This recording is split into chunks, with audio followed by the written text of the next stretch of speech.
Good evening, all. Welcome to the Cumberland County Finance Committee meeting for Monday, October. No, where did I get that from? How about Monday, November 5th? I brought my agenda from last time, November 5th, 2018. So this evening, we're going to, we've been through the jail budget, sheriff's budget, the cross-insurance arena budget, so tonight's everything else, right? Where will we start? Oh, where would we start? Well, if you want to start on the revenues, we could start right at the beginning of the packet. And the revenues, let me see. Page 8.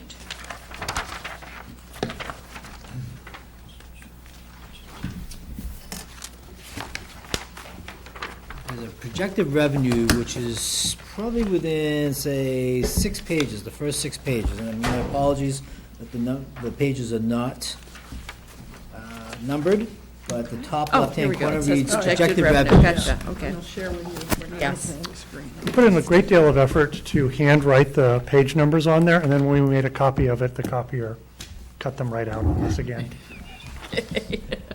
So the lesson learned is don't put them in the very far right, because the copier will just Yeah, it's not- ignore all of that effort.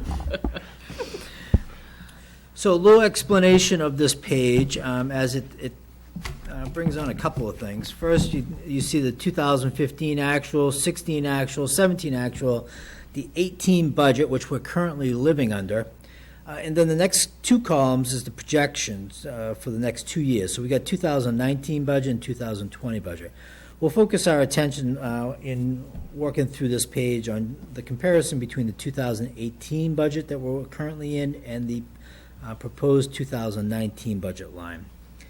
And as you can see in scanning down through, there's not a huge difference in any one revenue. Do we go up? Do we go down? Absolutely. I think the first one we go down in is the emergency management allocation. We are going to see a little bit of a dip there of $10,000 on the EMA. We're seeing an increase of about $20,000 in the district attorney line for revenue. Scanning down through the communications, revenue is up because of additional communities joining us within the last year. Yes. What would be an example of district attorney revenue? Would you like to grab that one? Sure. What those are is it's a unique feature called, come on, brain. It is the fees that are charged when somebody goes into diversion programs. So, for example, if somebody is being charged with an offense for the first time ever, there's a program where they can basically go into a diversion program where as long as they meet a number of set criteria, they can essentially stay out of perhaps jail or stay out of a more serious sentence, but they have to pay a fee to the county for having that diversion program managed. And the county has put a lot of time and effort into those programs in the past couple of years, so much so that they actually have a person and a half doing that now. That was in the 2018 budget, actually, at the beginning of it. And as those diversion programs have grown, so too have the revenues. And that's specifically what that is attached to, is those diversion fees. Supervision, thank you. My brain kept on. Supervision fees, not diversion fees. So is this a result of the desire to have more programs? And/or are there more people doing things that are criminal and then might be eligible for this type of program? I mean, it's just more people committing It is the county, acts that, yes. kind of both deals? I'm just curious. It's more the county pushing that Yeah. as a possible alternate path more than it had in the past.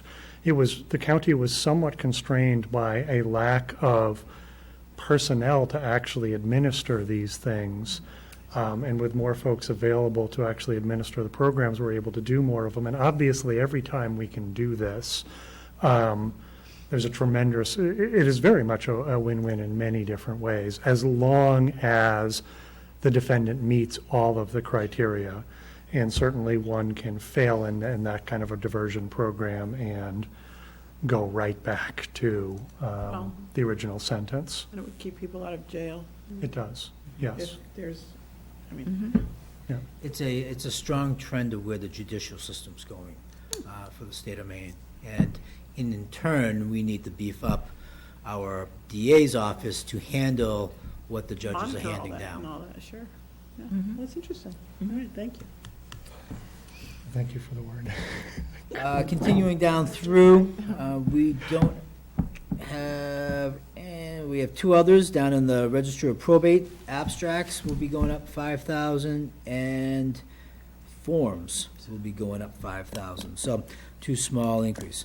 But as you can see, in comparison what you work through for revenues in your towns, the county does not have the breadth of revenue streams that a single municipality would have or could have. And there is not a whole lot of fluctuation of revenues when it comes down to the type of revenues that we have. Pretty stable. One of the thing, No, it's off. one of the things I noticed is Nope. that, No, there you go.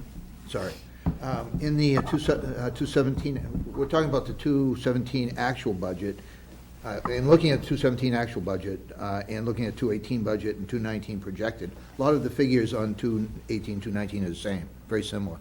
But the actual 217 budget, a lot of changes. There was like a switch in revenue. For example, under the district attorneys, the actual budget in 217 is 184, but for the 218 budget, it was 155, went down quite a bit. You're projecting on 219 going up a little bit.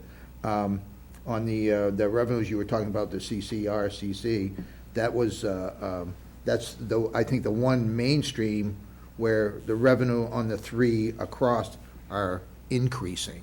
So that it looks That's like there's a each- pattern there, yeah. Right, each community that's dispatched has, I believe it's a 3% increase annually. Oh, And so so that that's is why fixed. That's a But 3% then when you fix? see the big jump, a couple other towns have come on board, so. Yeah, that- and the first half of this chart it's, the 217 budget was, it seems to be a lot higher, like daily parking is going down from 217 on, garage monthly parking going down from 217 on. What was the transfer tax, registered of deed transfer tax, that's from 217 on, that's way down. That's, about, what, 400,000 down. Yeah, well, I wonder why. Well, that's, I'm not sure. I can jump in on each of those. What's that? I can jump in on each of those that you've mentioned. For the district attorneys, where that 2017, that 184,604, when they added the extra personnel to see what would happen, that was kind of what came out of it, was, whoa, like this jumped up more than we anticipated when we did the original budget, which is why you see that 19 budget go up to that 175. We always try to budget conservatively on the revenues, because if we have a miss on those, it can be a little catastrophic. So we're still playing catch-up to sort of this new normal with the extra staff there. The garage monthly parking, that was a little bit of a catch-up of us digging out of some 2016 issues before the new person arrived, and we played catch-up on some billing that, quite frankly, hadn't gone out in 16. So same thing applied there, where there was a little bit of a catch-up, and we're still trying to see how high it's actually going to get there. That is a line where it keeps on going up, up, and up. So there's a little bit of a back and forth going on there. Now, with the Registry of Deeds, if you look at the two lines, the recording fees and the transfer tax, quite frankly, we could easily knock 400,000 off of one and add 400,000 to the two. The two have never, since we changed some lines, never quite gone exactly as expected. But what we've, for the sake of consistency, kept going is really paid attention to the overall bottom line within the Registry of Deeds, to see where those go. So those are sort of the answers there. The Registry of Deeds has actually overall been quite consistent. It's just those two lines have never trended where one technically thinks they should go. So sort of different scenarios in each one of those, but different stuff going And on. mostly it's those two, the fees and the tax, right? Right, right. In 2015, some legislative changes changed the way that those were set up, and on paper, they should be a little different, but it's never quite worked out that way, actually. But in the end, for us, the Registry of Deeds is about 3.2 million overall that they bring in, and that's the number that we've been paying the most attention to. Just one other category where it's a big discrepancy is under IT, where in 217 it actually was less than $4,000, but Yep, then it goes up to 50. So Yep. I can't remember. You might have told us that last time, but I can't remember. yeah, so that's a change and that just started to go into effect and didn't really get fully captured yet, where they in the past were taking revenues, essentially, here's how this goes. Dell Computers will give us money back on amounts that our own IT department fixes. So, and we buy pretty much everything through Dell. So if they fix it themselves, rather than calling IT, Dell will actually send us money to compensate for those reserved costs. In the past, they were taking that money and pushing it back against the repair expenses rather than showing it as a revenue. Moving forward, we're going to show that as an actual revenue because it doesn't quite pass that straight-face test of it being a true reimbursement, because the amount that they're giving us doesn't precisely match the expenses. And so it's really more of a revenue and less of an exchange on the expense. So where do you put the expense now? The expense itself still stays in the wages, which was coming through okay. Because that was the problem, it was that there's no good place to put that. So that's always one of those tricky areas. Wages of IT in that account? Yes, yep. I can't remember what that looked like. And we How's did, that's changing? I think you told us last week that IT is now being charged to the department where it's. To some it's extent. actually, Yes. More when it comes to things like toner cartridges, rather than it being one giant toner cartridge line, it's now spread out to all the different departments. and so it's not, it's, I mean, there's Or still the software programs that would be case-specific who uses it. For instance, there's a software program called FatPot, which EMA yes, primarily uses. We moved that out of IT and gave it to EMA. It should be reflective in their budget for payment versus our IT. In addition, we get 50% back from the state of Maine for EMA. We should be putting that into the budget so that it possibly could get a reimbursement of at least half.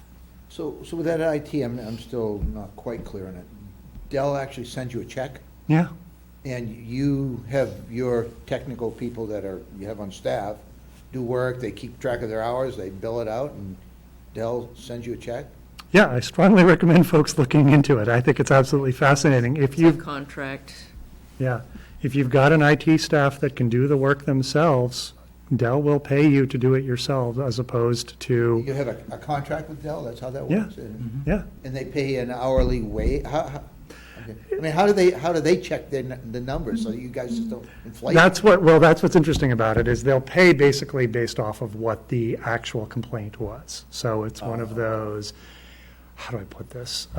You swap out a busted video card, rather than them having to do it themselves, they'll give you X dollars. If you, So the actual repair is what they put a price on, whatever. correct, but my point on it is, like, okay, a true reimbursement means we bill them exact dollars for the exact amount that we charged, but that's not what they're really doing. They're really giving us a true revenue and not a reimbursement.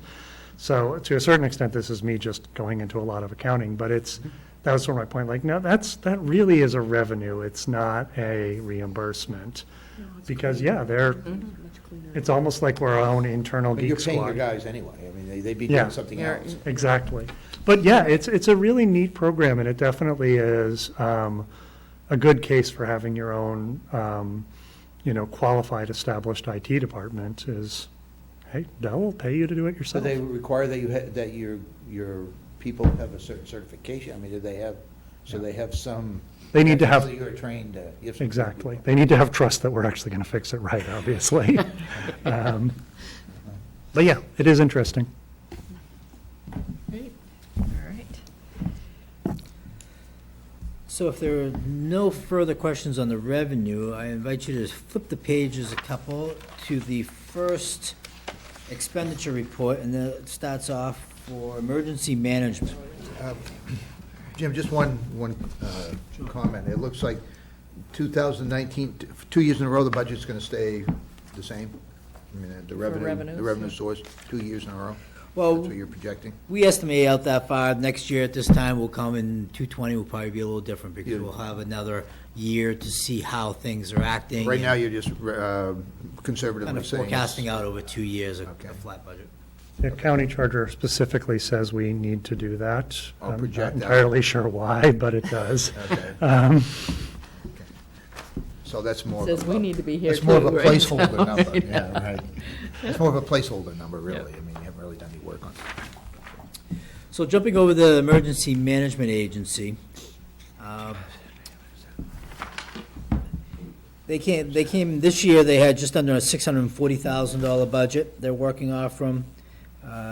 They made a request of $656,439, and we adjusted that slightly to $666,149, which is up $26,500, or just over 4% from this current year.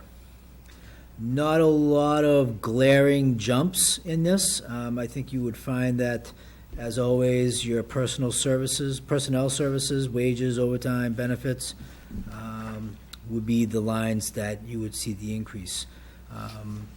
I say overtime, really not overtime. They only allocate about $1,000 towards overtime, and they barely use that. Running down through the lines, as you can see, there's not a lot of jump except for leases and service agreements, and that is probably one of the jumps is because we tucked FatPot, their software license, in there. Other than that,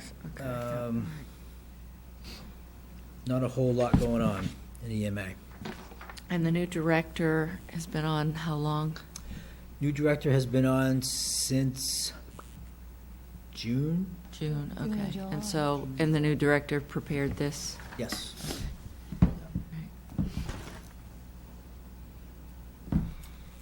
Would you say this was a 4% increase? Yes, 4.2%. And so there was a jump in revenue in one year back there. Was that grant money or? Most likely, we got a increase in funding coming out of the state. Every now and then MEMA comes and says we have additional dollars to distribute through the county EMAs, and we get lucky enough that we get some of that and we can distribute it out to the communities.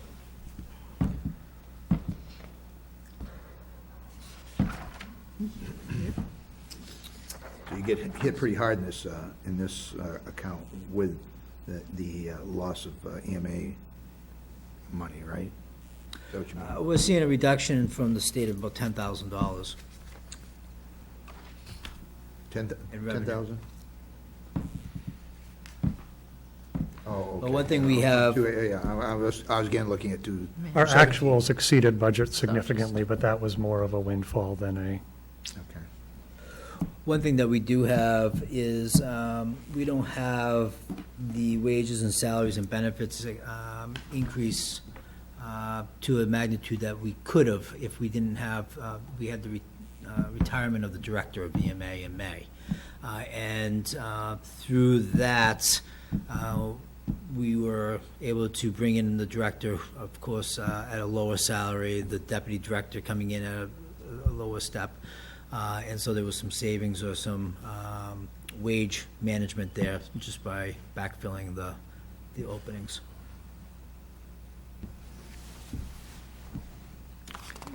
Any other questions on EMA? All right. Next is the district attorney's office. District attorney's office is made up of 23 full-time and 7 part-time, so they have 30 employees down there, but if you go down there, you'll find 50 employees, because 20 assistant district attorneys also occupy the floor, and the ADAs are state-funded. So they do not show up, though they do have offices within our building and within our district attorney's department. This budget's up $88,000, or 4.6%, just over $2 million in totality, with a current budget of $1.922 million. Scanning down through the expenditures, of course, the personnel services are up slightly. Everything else, printing and engraving is up $5,000.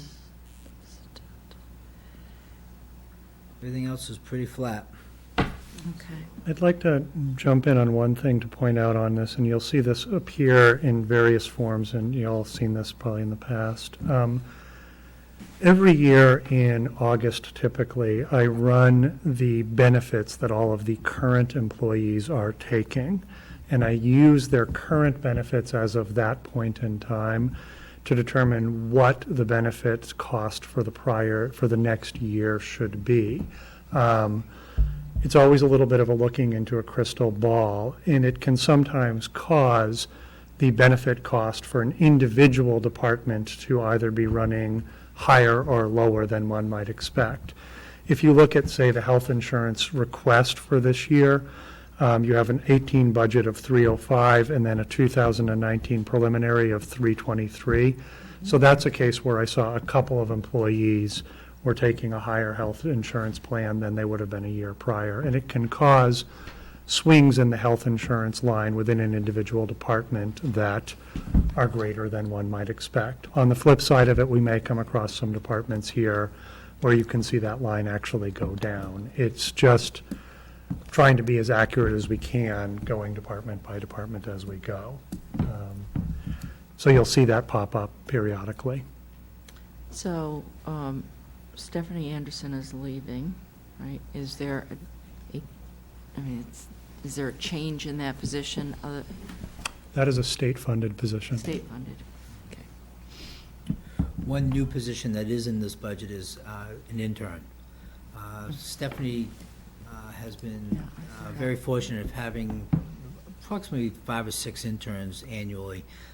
This intern stands out in that it's going to be a single person year-round, and it is going to be someone that will be able to help the office in data crunching and data tabulation for the DA's office, so they can better understand what kind of numbers they're working with on an annual basis. Will it be an attorney? No, it may be a law student, but they will not be an attorney. The 5 that she has now, are those attorneys? No, they're all law students. Are they paid? Yes.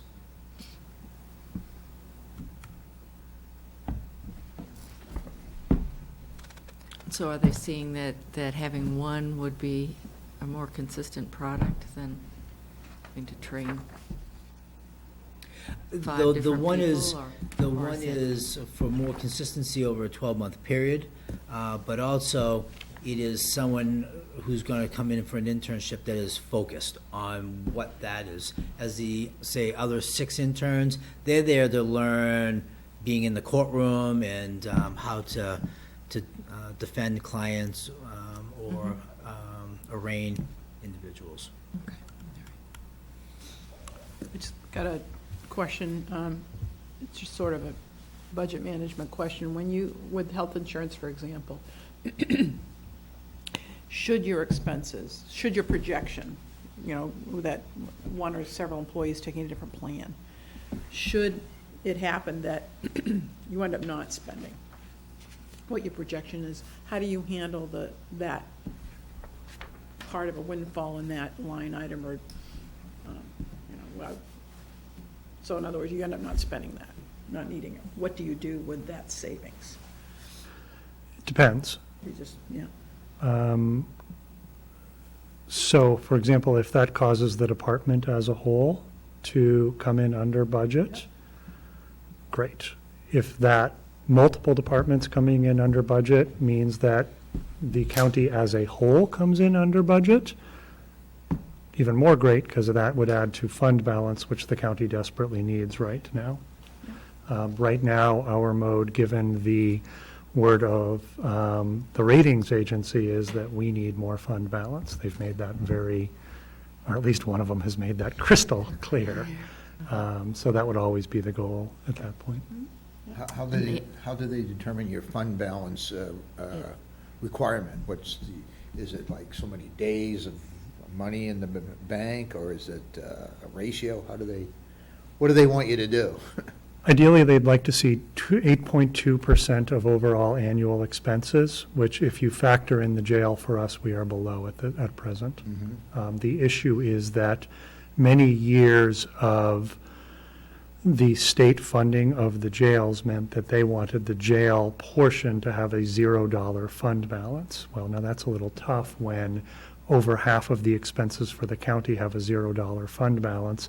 Even if you've got a reasonably robust fund balance in the other half, it's still pretty much tough to make that up. So the unfortunate side effect of this jails coming back under our umbrella and not kept separate means that now when you look at the overall picture, we are below 8.2%. Have you been, what's the trend in that? How's that looked over the years, the last few years? It has been flat to down the past few years. Flat to down, below 8.2, or Yes. below what it was in the previous years, or how? Yeah. So either flat or declining. And, okay, and that's because of the jail addition? When did that happen? The jail occurred in 2009 and started getting kept separate. It was pulled back into the county in 2015. Okay, so 3 years. Yep. 2 years, really, 2 years. Mhm. So for 2 years, do you expect to get out of that? Are you headed in the right direction? Do you expect to get out of that, and get to that 8.2%? I mean, Yeah, we have how to. are you dealing with it? No, we have to be focused on making sure that, one, departments at year end come in within budget, so that any savings that we do have within departments isn't being shifted around to cover someone else's losses or overages. It's just crossing the fingers that, one, we don't have a catastrophic event that we have to go to that well and pull, and we can maintain that, and over a number of budgets, we can save through year-end surplus. Are you projecting a time that you can do, that you will do that? I mean, are you projecting so much savings per year at this point? Are you projecting a time where you'll meet that 8.2 threshold? I can answer that. Yeah, it won't take much. We're only a little bit below it. Oh, okay. Just a couple of years of positive fund balance. And we can what's be the back there. practical effect of not meeting that? I mean, your bond rating goes down, Correct, and then it costs more money to borrow everything. and in your case, borrowing is a pretty big part of it, so that's very significant, isn't it? Yes. And we were able to pull it through last year, but they kind of threw up the warning flag Yeah, to us. yeah. And this year, 1 out of 2 rating agencies came back with a lower Who rates rating. you? Moody's? Moody's and Standard & S&P. And who? S&P, Standard & Poor's. And your fund balance and. Oh, yeah, at Cape Elizabeth, we keep, I think it's about 8.2, 8 point, yep, and Yeah, we're just- we usually just have a little more than that, but it's a month's, or Wait. but bills. Expenses? Yeah, and it's Something directly interest. tied to our bond rating and all that. And we actually, it's interesting, we got that zeroed down, not zero, I shouldn't say that, that's not what I mean. we reconfirmed that about, I want to say about 5 or 6 years ago. And we had, I think, kept gone between 5 and sometimes up at 12%. Now we had counselors saying, you're keeping too much of the taxpayers' money, you know, and get it back to, and some were unhappy at 8, but 8 is what makes Still is. the bond people happy. And so, yeah. Is that a picture they take December 31st? Is that picture? So you can work that figure a little bit. I mean, I manage the wastewater utility, which is totally independent in our town. And they have their own revenue source and all that. And Moody's looks at us too. And they use these figures. It doesn't impact us as much because we don't borrow money, except through the main bond bank, and they don't, you know, they have a different set of rules. So we don't have that issue of what you guys do, and we don't borrow it for operationally. But there is a way. The auditors, But there is a way. I mean, we went from like 3 days of having, 3 days instead of the 30 days you need of operations in the bank to once the Moody's stepped up and said this is what you have to do. You have ways in that last month where you can, not pay a bill, that kind of stuff. I mean, To be honest, we don't really have that option. Yeah. One of the things that occurs for us is our audit is done at sort of what we referred to as the CAFR level, which means that we're putting in for a certificate from the GFOA every year that basically certifies that our audit is done right to GFOA standards. And one of the key things on GFOA standards, and trust me, the department heads hate me for this, but it's just the way it is that those invoices at the end of the year, they pay a great deal of attention to. So for example, if an invoice is dated January 1st for, quite frankly, anything, Yeah. they're going to cast a bit of a jaundiced eye on that because they're going to say, nobody. really? Really? Are you sure that wasn't December 31st? Because nobody Yeah. does business on January 1st. well, do you have like a date that you sort of stop in Sure. January? No, that's So key. It's all before January? What What if you're actually receiving bills in January? We do that all the time. We receive bills January 1st, 2nd, 3rd, 4th, 5th. We arbitrarily cut a date at like the 10th.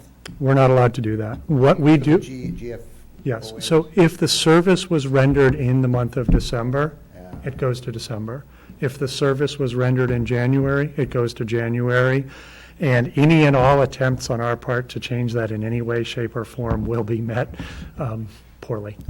So we don't do it. Wait, Even though you don't have the invoice to pay it. Correct.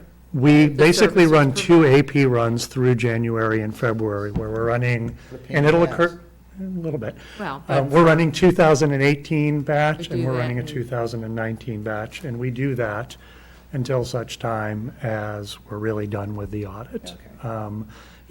If in April, a $50 invoice that nobody ever saw comes through, no big deal. But to be honest, if in April, some giant invoice comes through that is material, we will notify everyone and we will push it back to the prior year, even if it's a giant problem to do so. When the service was rendered is when we do it. And we stick That's to your audit. RHR Smith Company is the folks that we use. But I've been through a couple of different ones. They're all the same about it. That timing of the AP invoices is where they spend a great deal of their time, making absolutely sure those are coming through just right. Why don't you tell them who GFOA is? What's that? Who's GFOA? Government Finance Officers Association. So that's really the governing body for, that we certify the audit with. There's another organization called GASB, which is the Governmental Accounting Standards Board. And those folks basically have an office down in DC and periodically come up with updates as to exactly how everything is supposed to go. So if you hear a finance director talking about GASB Proclamation 67 is the worst thing ever, that's what that is. The GFOA monitors to make sure that our audit is GASB compliant, and I can't believe I just actually used all those acronyms in one sentence, but there it is. And that's sort of what we spend all our time monitoring and Can't believe I managing. know what you're talking about. Exactly, right? All right. You have those moments we where you're know like, is that's this true. really coming out of my mouth? Okay. Where's your audit, what's the cost of your audit? I mean, you must spend a considerable amount of time in-house Sure. on your audit. We budget $20,000 annually for the audit, which includes here, the jail, and also. That goes out to the auditor. What about all the work you have to do yourself to prepare for the auditor? I mean, is that, Part of the job, Daily right. now, so that's what? I know a lot of what the auditors need, and I scan it onto a folder. So as I'm doing the work that the auditors are going to request, I have a folder that I scan into, so I just have a zip drive ready for them. You when work they with the walk same in. auditors year after year? So, I mean, I same have company? since I've been here for the 2.5 years, so. We do go out to RFP periodically. It is not to be taken lightly, though, because every time you change auditors, that first year of the change, it's a real catch-22. On the one hand, when you change auditors, it is great in terms of them catching things that the other auditors didn't catch. On the other hand, it's a year with a new auditor and having to explain every little last detail. So it takes a lot longer. What's that? I'm sorry? It's like starting over. You are. And it is costs and benefits both ways. Anything else on district? All right, so then let us, executive administration. Executive administration, well, just have to pat myself on the back on this one, as I am, just to define my office first, we have 8 regular employees. Of the 8, 5 of them are commissioners that are included in this budget. We have 1 part-time person, and then under grants and contracts, we have 1 full-time and 3 part-time.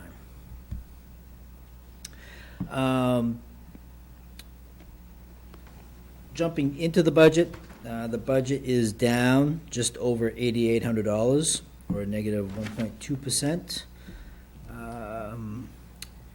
Personnel services is an only increase of about $600 because we had some salary savings in that due to employees moving around or turnover. One of the biggest lines of decrease is the legal services. Current budget this year is $37,000. Drop that down to $28,000 for next year.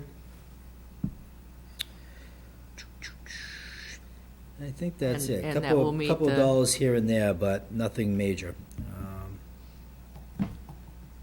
Why are you And that- dropping your legal fees budget? I mean, that's great, but Just don't feel as though it was at a very healthy number over the last 2 years, and I've slowly ratcheted it down.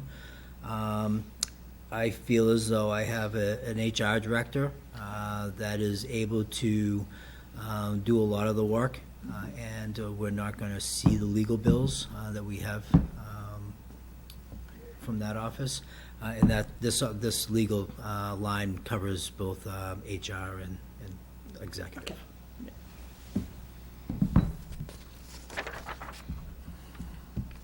Your CDBG coordinator, that position pay for itself, does it, pretty much? Yes. I mean, you, every year you get some of that grant money? The CDBG money pays for 2 positions. 2 positions? Yes. So everything else looks fairly flat through. Well, nice job on that one. Oh, thank you. Okay. All right. IT. IT has 5 employees. They have come in, and again, this is going to be a little skewed, as we've previously talked about, that we've moved a number of things out of the IT budget and placed them where they should be to better reflect the actual cost for departments.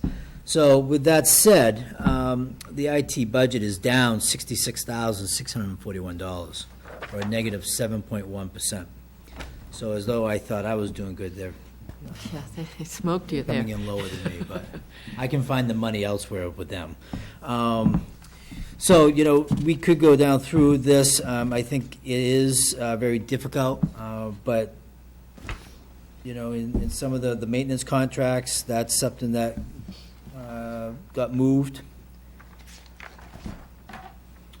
Now, the maintenance contracts and the conversation we were having before about doing your IT in-house, it's like two different things. You're having some of your own people do work for Dell, but you also you contract out your some maintenance stuff too, to other, and that's what this is, right? So it's two different. We don't contract out a lot of stuff, but for a fair amount of, It looks like a pretty big part of your budget there, what, 30% or so? It's line 6514. a lot of it has to do with our public safety software platform, the Spillman maintenance. So it's the jail And stuff? those come out of, right, It's the jail come out of stuff? the vendor. Spillman basically starts with the original call for dispatch, carries on through to the deputies, and then also runs the jail. It really, start to finish, is what runs a large chunk of the county. And it definitely passes it from the initial call to the deputy, and then even to the jail as Fire the. and EMS as well. So that's a big part of the Yes. the maintenance contract, Yes. just that And one there's- account?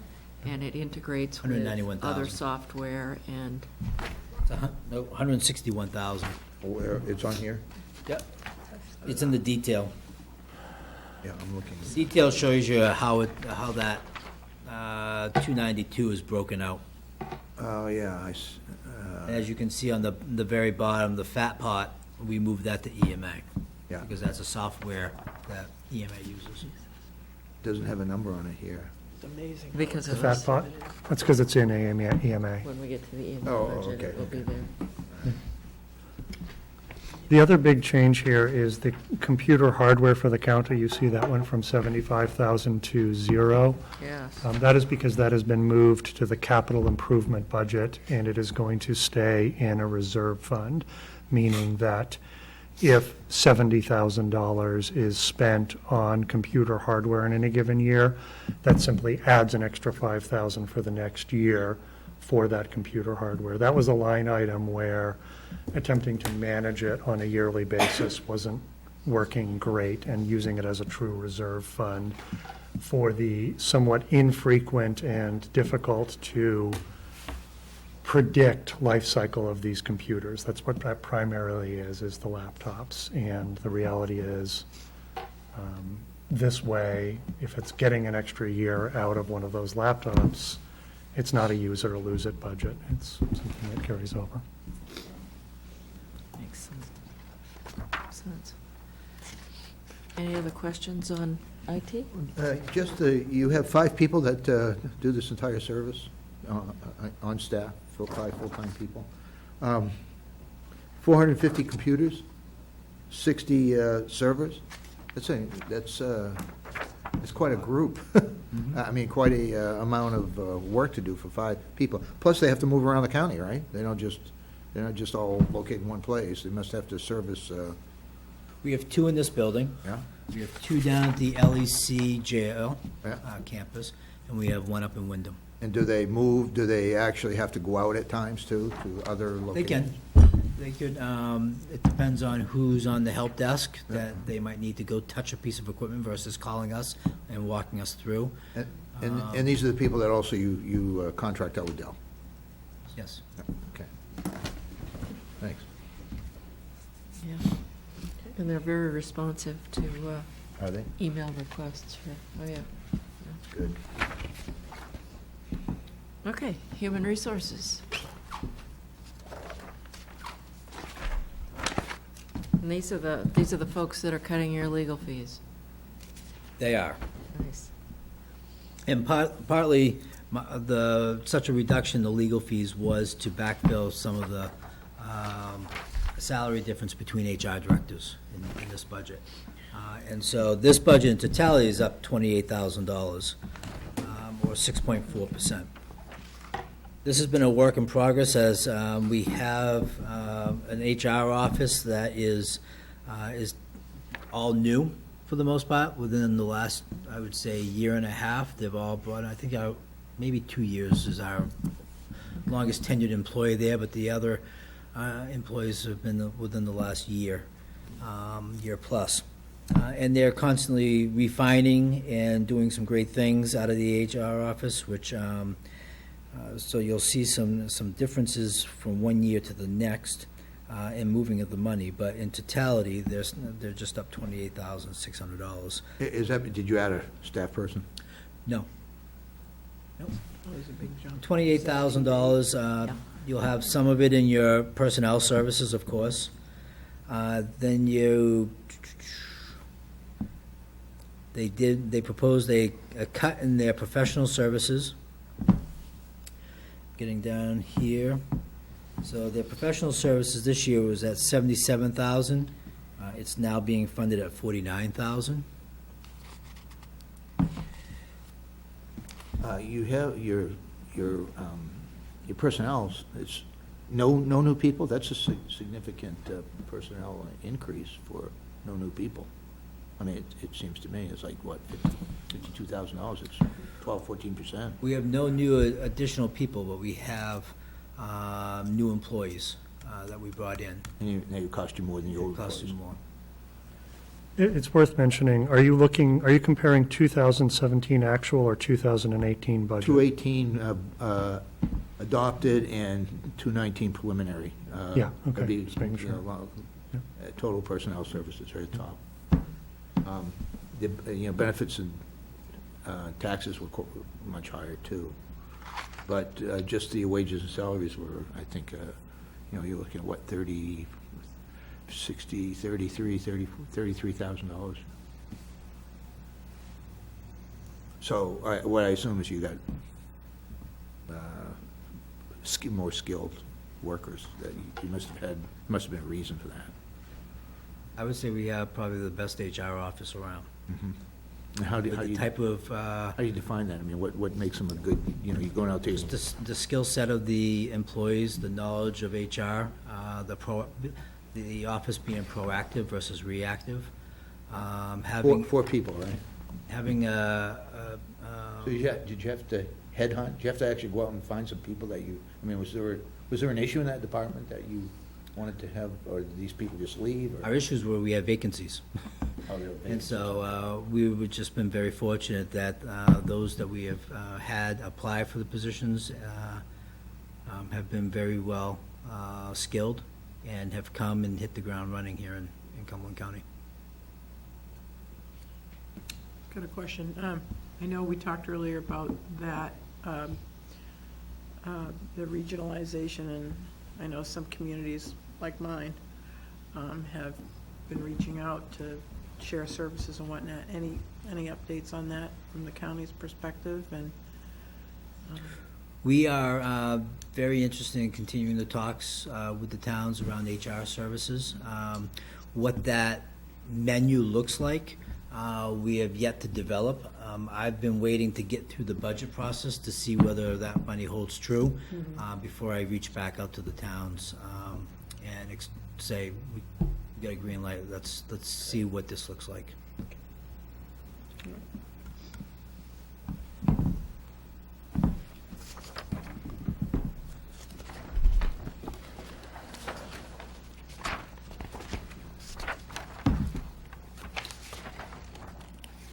Anything else? Any other questions on HR? All right, facilities. Facilities, we have 14 full-time employees, 3 part-time, 5 employees that fall under the court lease, and 5 at the jail. So you can imagine, we're all over the place because of the type of buildings that we have. Are those court lease and jail full-time employees?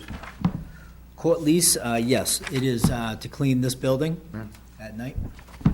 There's let's see, 4 custodians and 1 maintenance is charged off to that. That is a separate special revenue fund aside from the general fund for those people. I'm sorry, I didn't hear you. It's a separate special revenue fund for us off on the side for those people, not out of the general fund budget.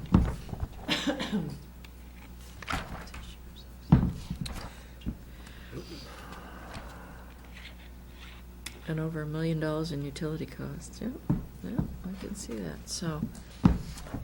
Their budget is up $111,000 or $112,000 or 4.5%.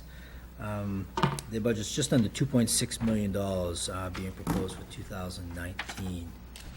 In comparison, the 2018 adopted budget was 2.475.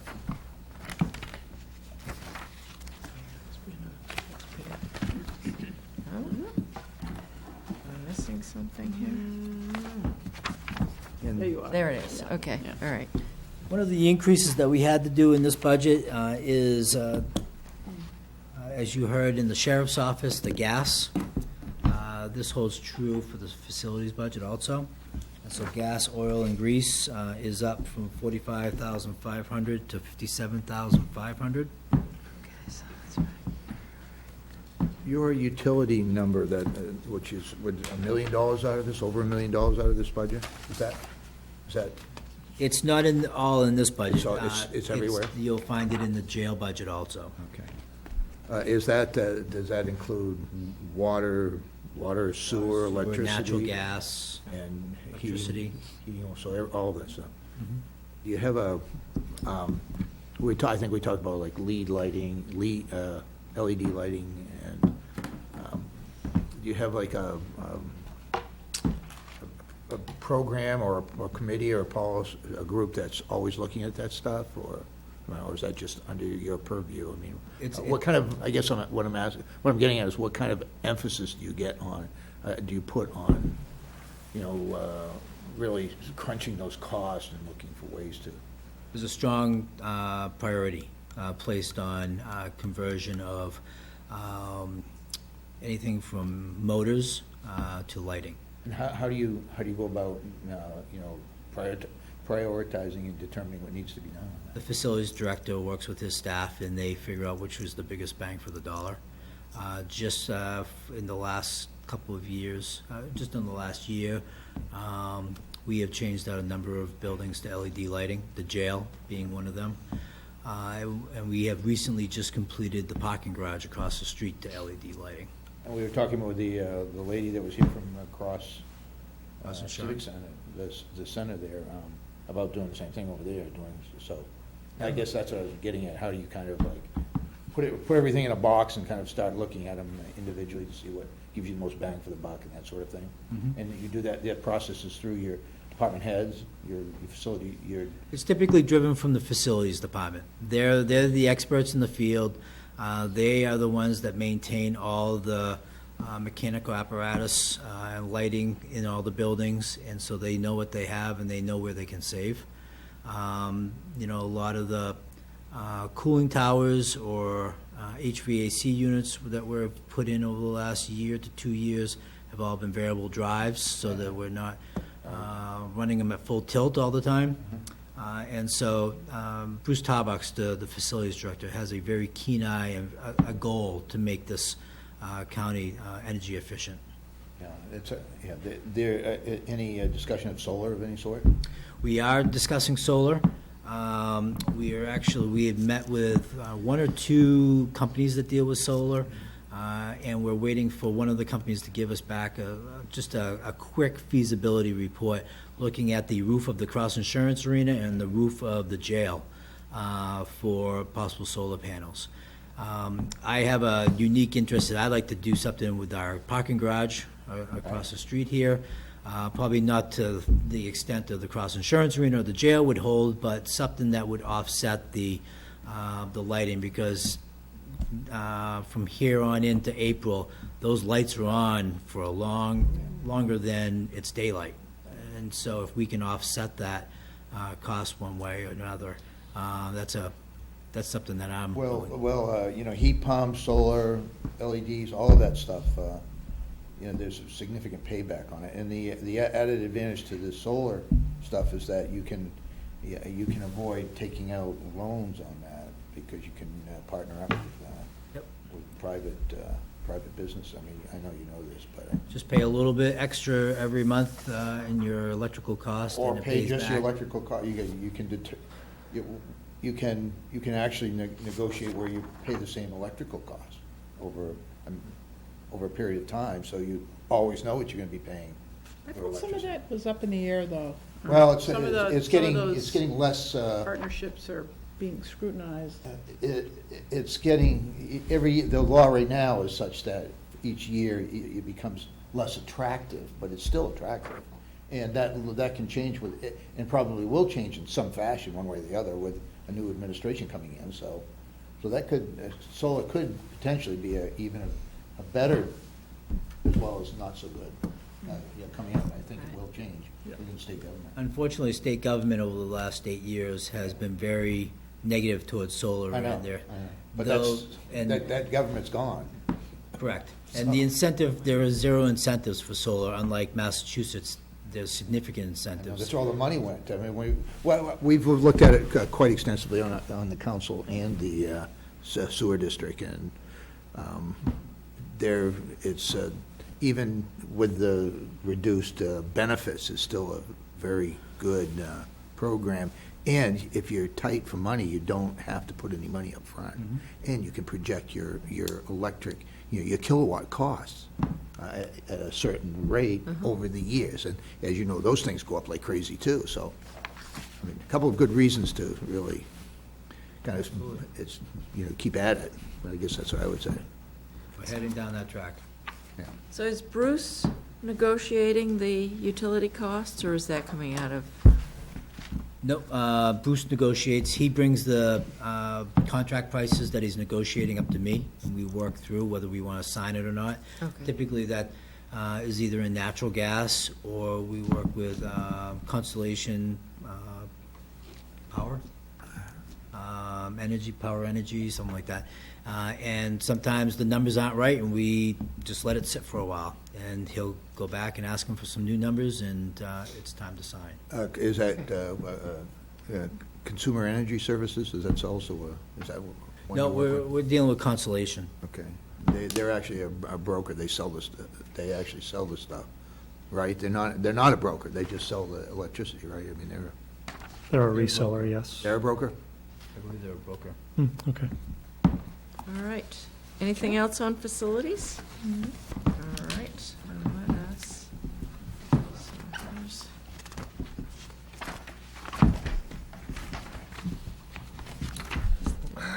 Next on facilities, we have garage operation. All right, hold on, I'm looking. There it is, Yeah. okay. Which we're up in the personnel services by about $3,000. Jumping down below, we have an increase in equipment repair in the garage by $6,000. And so that's pretty much the $9,500 that the garage is up. It's more overtime, huh? That's what the wage increase is, huh?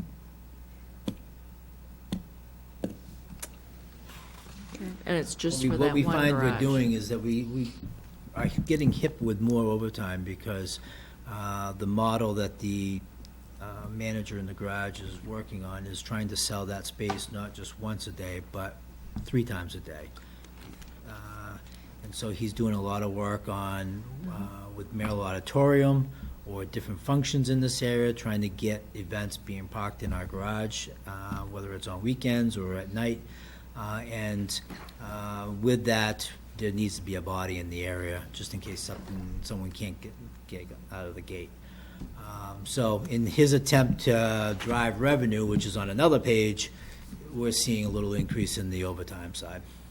What's the, I don't, and maybe I'm just missing it, we were talking extensively about utilities and the cost of utilities, and that doesn't, you don't budget that out by department either, you do that, where does that fit in? That's in the facilities department, All in facilities? yeah.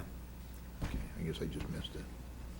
Though I would like to, but I think it would be a monumental unpeeling, and I don't think I would have too many people happy with me if I asked if we distributed that. Yeah.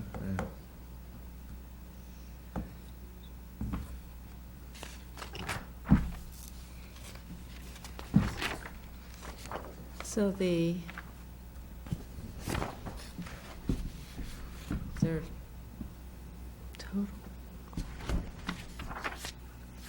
So replacement medical supplies, I don't see a number for that. It's just, that's, That's one that, in the not too distant past, used to have a number on it. It's probably one that at this stage in the game, I could simply knock out of the budget altogether for this document. But at some point in time, they put it into the budget. so they have a first aid kit, or Yes, pretty for much? later. And, It's expired. and you, Probably not, but it's just coming out of somewhere Well, else. it's Yeah. just- it's okay, all right, and, yeah. Okay. Highly unlikely it's expired. They're Well, pretty, yeah, I mean, I would have said. Right. they're pretty tight about that kind of stuff. All right, yeah. I didn't mean that it was there, I mean, I meant that Yeah. the accounting number Bureau was of Labor there. Yes, Standards okay, just yeah. loves. Yes. Yeah, I Yep. would- Okay, all right, so, all right. Anything else? Any other questions on, garage? it's a big number for an increase, but it's a small, it's just a small budget, so that makes it much easier to take. Right, right. And I would be the first to say that the revenues that he generates when he puts in that extra overtime makes it more than worthwhile for him to be in that extra overtime. Yeah, I'm sure you wouldn't be able to be doing it, but they didn't. Sheriff, we're skipping, yep, we've skipped. We're going to skip a good chunk because the next number of pages are the 3 cost centers for the sheriff's office as well as the jail budget. So you want to Registry of skip, Deeds next. the registry of deeds is next, And correct? that's way down the line here somewhere. Yeah, keep going. Keep going, it says keep going. Finance, communication. No. If you hit you've communications, you've gone too far. You've gone too If far. I hit communication, I've gone too far. What about if I Yeah. hit? Well, we're done for the night. You've gone way too far because we still have probate. Because we've got, Yeah, so Registry of Deeds. Registry of Deeds, I've got that right there. Registry of Nick? Probate, Nope, keep going. go back. There you go, right there. Deeds? Okay. There we go, all right. Yes. So Registry of Deeds has 8 employees. Their budget is up just under $22,000 year over year, or a 3.1% increase. Looking at their budget, they're up about $15,000 on the personnel services.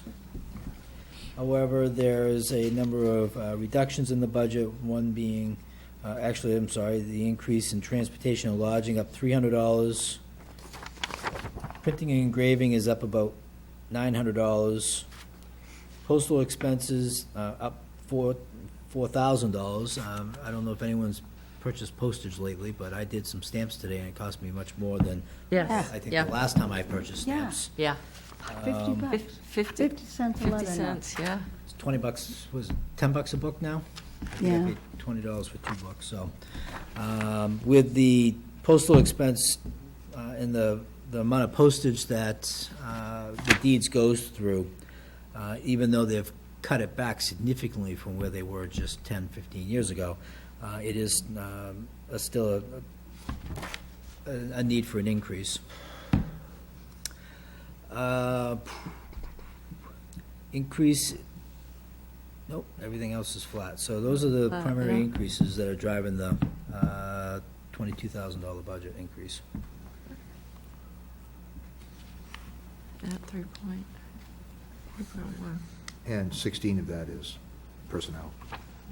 Yes. So, what benefits? This is one of those departments where there was a jump in health insurance of about $15,000 all on its own, that Well, actually offset some cost savings as they switched out from some other longer. And that's because they have a choice? Is that what depending on what they choose, it costs you more? How do you kind of guide them in some way to, no? No. You just, what you owe, the, What they feel is the best plan for their, what's that?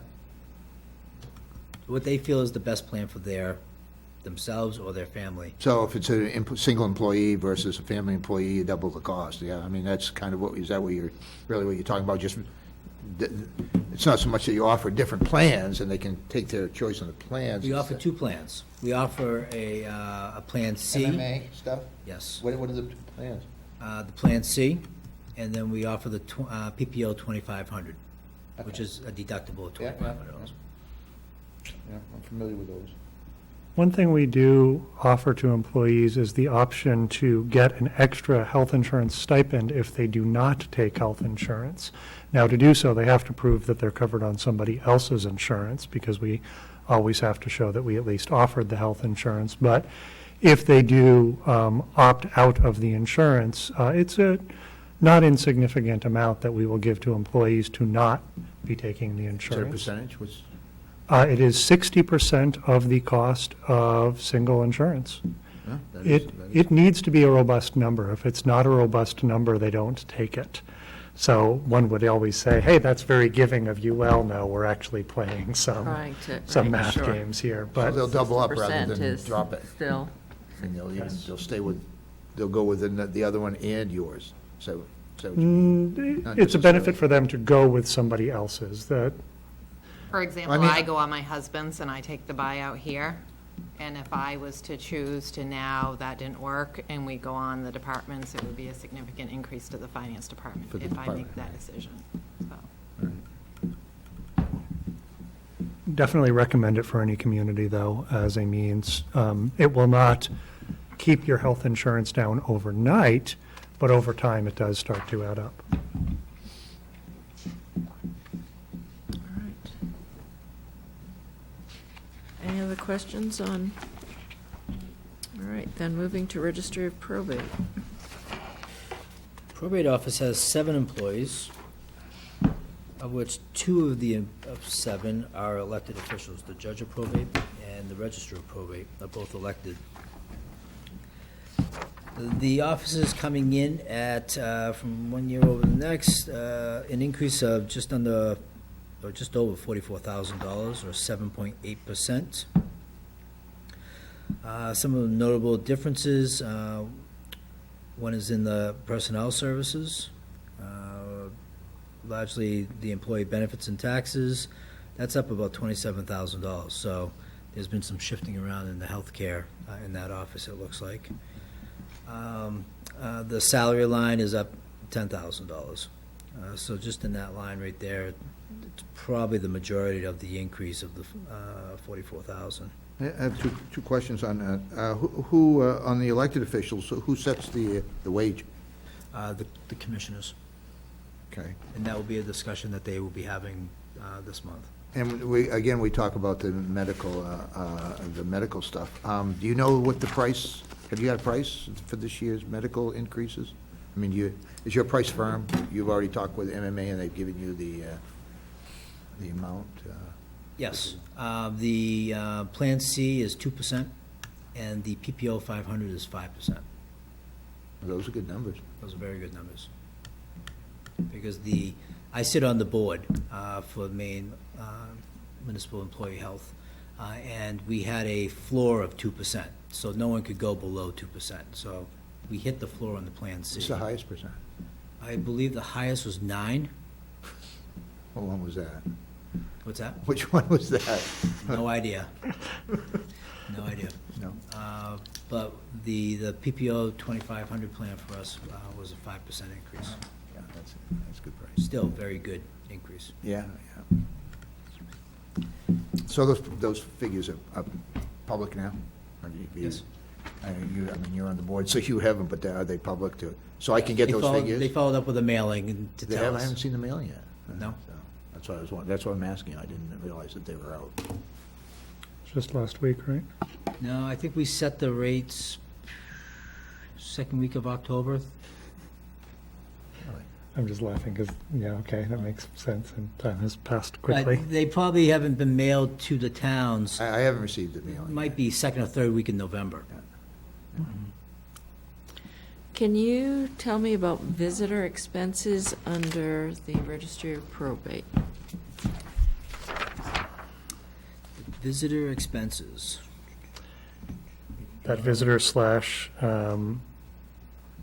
fingerprint line towards the bottom there. The very last line under, I'll take a try. on I was like, registry of probate, the 6807. second, 6807. 6807, yes. So this is a highly variable line, and it essentially, and I hope I get this right on. I've had them explain this to me a few times. In those guardianship cases, where there is a state-appointed visitor who needs to come out there, that person will charge, and I've seen the bills a million times, like $140, $165 per visit for these. And the amount that this adds up to over time just depends on how many of them they have going in any one given year. What I will say is that is a line that has been on a steady increase the past couple of years.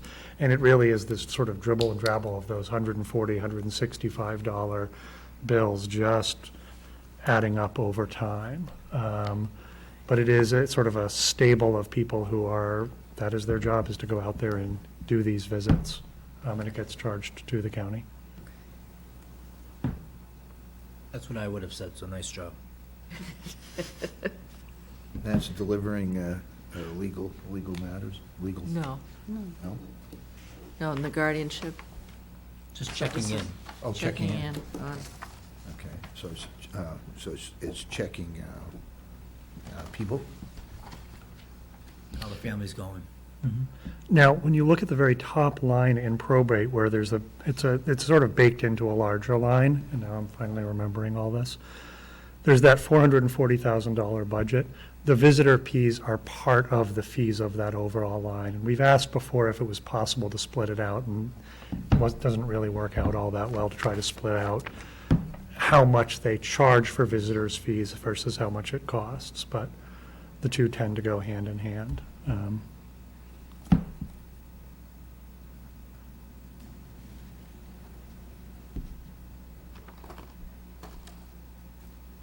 This is a department where we've been seeing a slow, steady uptick in usage over the past few years.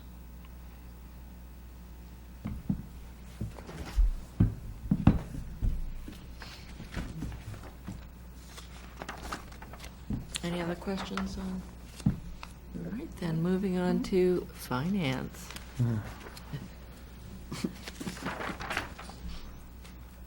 Finance has 5 employees in it, and their budget is up just under $75,000, or 15.6%.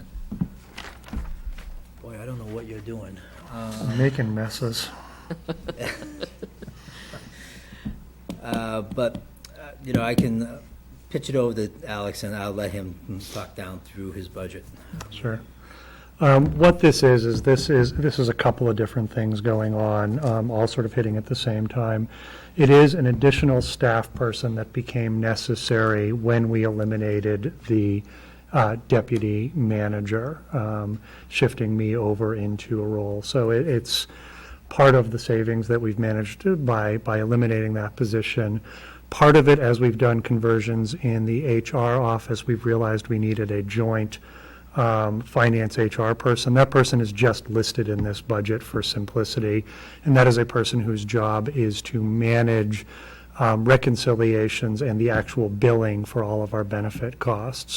For 400 employees and multiple health insurance plans, we also have a separate health insurance plan for the unions. It requires a lot of time and energy. So that position became really necessary as we went along. There are salary changes for me moving over to the position I've got. So all of those add up to a very large increase in the salary and personnel line that you're going to see in there.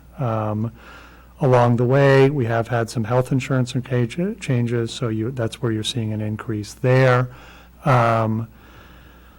To add on to it, the other area where there's a fairly significant increase is in the maintenance contracts, and that is us adding on a timekeeping module called Access on Demand that is a much more robust timekeeping feature that is used down at the county jail and really throughout the county, and it is a tack-on to our Munis that we use as a very robust method of keeping track of the time and keeping track of the benefits better than had been done in the past. And so that's You something mean for that- hourly people? What's that? Hourly people? Yeah, down at the jail, if you picture it, well, and you all have seen it, we're running 24/7 shifts down there.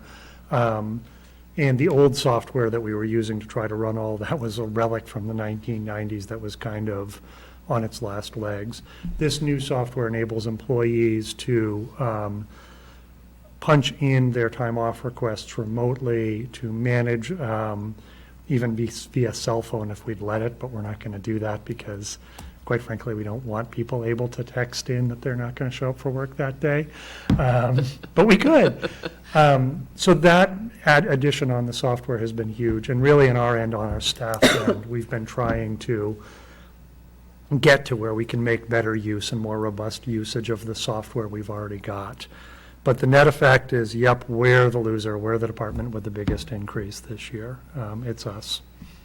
You would expect your personnel increases that are bumping this up to barring wage increases that everyone will be getting, I presume, next year, otherwise to be kind of the same. So this is a big jump for this year, but will probably be very flat, barring wage increases going forward, for a little while anyway.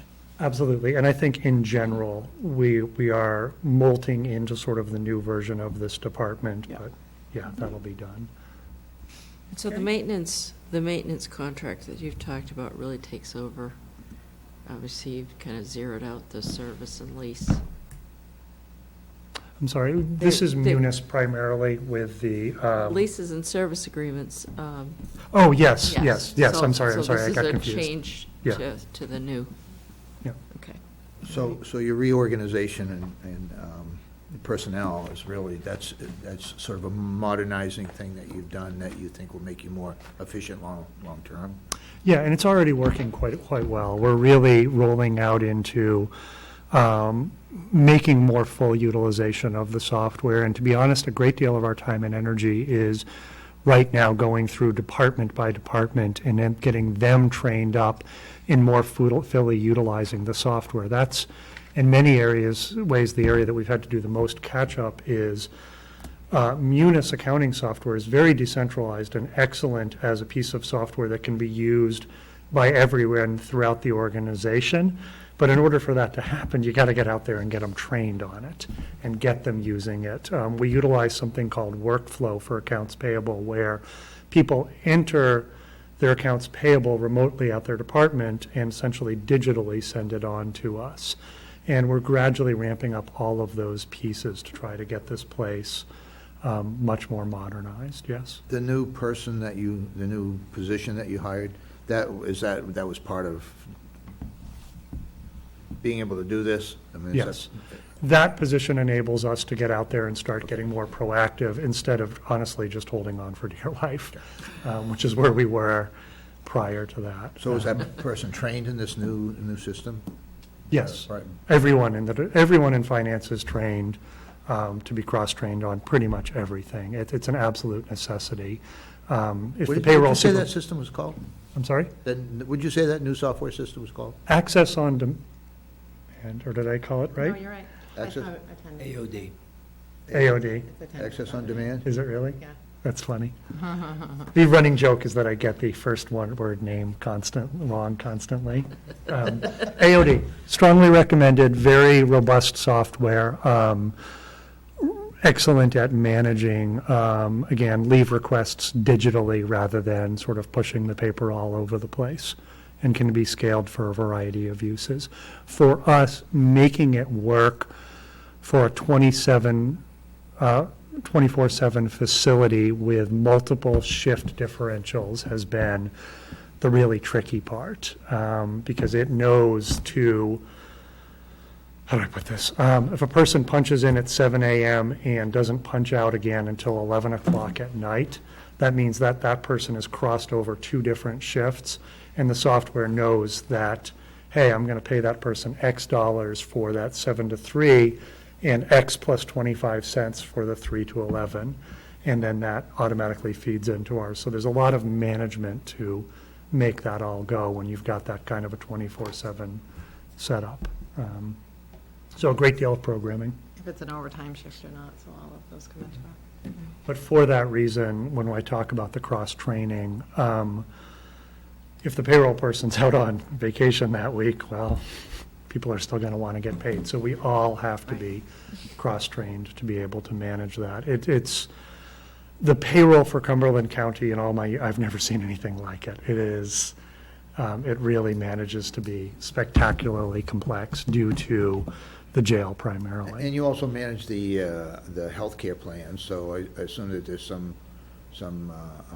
administrative work that goes along with, depending on what plan you go. I think that 2,500 plan, doesn't that require you to reimburse, or at least to, Sure. you have to keep track? We contract through the HR budget. If you look, there's a professional services line, and we contract through Group Dynamics. Dynamics, yeah. who And they do manages it all, that. it's seamless. So on our end, all we're doing is really just seeing the expenses that occur on a monthly basis and allocating them out to the department. It's not That's, not too tough. that Group Dynamics that's the MMA. No. It's not No. MMA, but they affiliated with MMA, correct? I mean, MMA recommends them, and I think it's that. I don't know if they recommend them or not, but I think it's a widely used service that is in this area, that is a conduit between the Maine Municipal Health and Anthem, Blue Cross Blue Shield. And Cigna. Yes. Oh, Cigna? Cigna as well, yes, yeah. Yep. Anything else on finance? Any other questions? All right, then let's move on to the Regional Communications Center.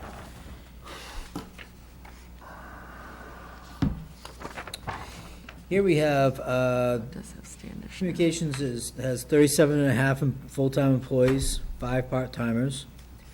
One thing I want to point to your attention is the revenues up in the upper left-hand corner on the front page. As you can see, there's a significant increase in about $230,000 there of new revenues. And that is largely the 3% increase for each town year over year, but we also brought on North Yarmouth, Standish, and I believe there was one more, Sebago. Is Sebago on there? Well, Sebago was Standish. dispatched by Standish, so, yes, so Those are Sebago all new was, this year? Yes. Coming year? they're on board now. Yep, so You have a lease with Verizon, is that something you rent them something? It's a tower, yep. Yeah, is that the only thing on that tower, or you make other money off that tower besides Verizon? I think it's solely Verizon. The bandwidths, I'm told, conflict with each other, so you can't really have multiples up in there because they'll, What about with the new technology that's coming through? Was it 5Gs, or what about that new technology? That new band, is that going to make it any change? Not sure. I don't know. We haven't had Nice if that it could. dialogue. I do know we have 2 monopole, actually, are they both one monopole and one lattice tower, very close in proximity to one another up at the communication center. Yeah. And the lattice tower has many more carriers on it than the lattice pole does. I mean, the monopole. They're such a nice source of revenue. You have a few of them around. You got a couple of water towers that you have them all over up in Freeport. Yeah, I know. Hey. All right, so Getting into their budget, big jump in the personnel services, about $110,000 there. One of the biggest jumps is in the employee benefits and taxes, and that's not abnormal for a department like this. As you can imagine, the world of dispatching, they come and they go.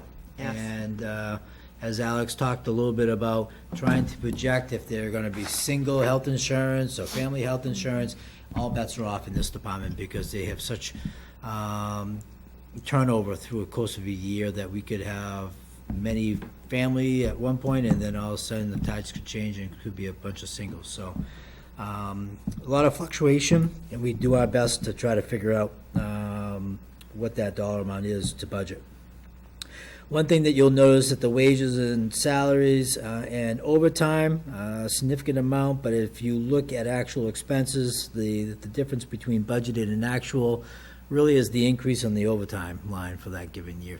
So we really don't do too much finagling between the overtime and wages and salaries because the increase in overtime is usually experienced in savings in the wage line. Jumping down under the operations and maintenance, gas and oil is down to $1,200, down from $4,800. We're seeing an increase in the radio site rental of about $5,000. Seeing about a $1,600 increase in printing and engraving. I think that's a common line that you've seen jump up a little bit here and there in departments. Again, postal is up just $100. Books, periodicals are up $200, and lease and service agreements up less than $300. In totality, it's up. The budget's up $113,000, which 110 of it is just out of that personnel services, or 3.7%.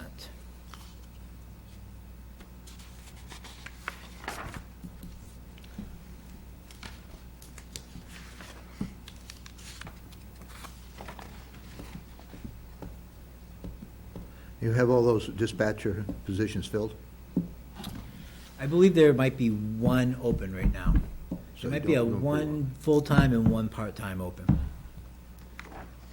Typically, we get them filled, we cross our fingers, hold our breath, and one will open up within 2 or 3 weeks, a month.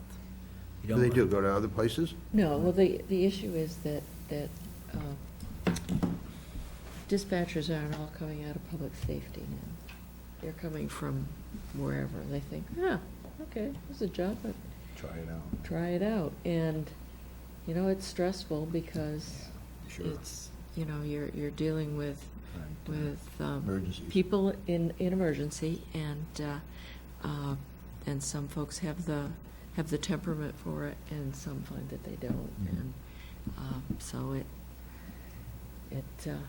and until you go through the training and you sit at the desk and you try to do the job, you don't know whether you can handle it or not, and so that's what. Sounds like they're doing a pretty good job covering the positions, though, if they're only. Well, one they're, opening at a time. Well, keep one of the trying, things, keep trying. one of the things that the director and the deputy director did about a year and a half ago now, up there, is create the part-time positions. As you notice, there's 5 part-time positions. That is almost being used as a feeder pool for the full-time positions. We can get Try it people, out, yeah. we can get people in there part-time. You got 5 of them. There, if you got an opening at full-time, there may be one of those 5 that want to jump up into the full-time. They're already trained. They're just going to be working more hours now. But it also works out on the flip side because we've had, and I'll give an example. We've had some that have started families, and they've come back after maternity leave, but they don't want to run a full-time schedule. If there's a part-time position opened up, they fill back into the part-time position and slowly work back into when they're ready to, and their family's ready for them to go back full-time, they'll move themselves up into a full-time spot. So those 5 part-time positions that were created by the director and deputy director were very helpful to the organization up there to keep a strong employee pool. Well, they give a lot of flexibility to the employees if they Uh-huh. can move back and forth in that. Yep. That's- Yep, it's worked Good really thing. well. All right. Anything else in dispatch? So at 3.7%. All right. And so do you want to, let's pull this out. So we've got debt service, capital. Where are we at here? That's that one, okay. All right.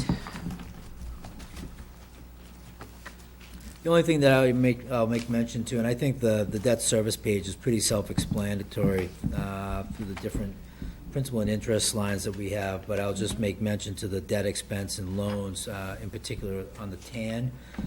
This current year, we're budgeting $141,000 to pull the TAN. We're projecting in 2019, $191,000. I know we've had this discussion and dialogue, and I think Alex will be presenting something here at the latter part of this meeting around changing calendar year to fiscal year. But that's just, that's reality right there, $50,000 jump just for pulling a TAM.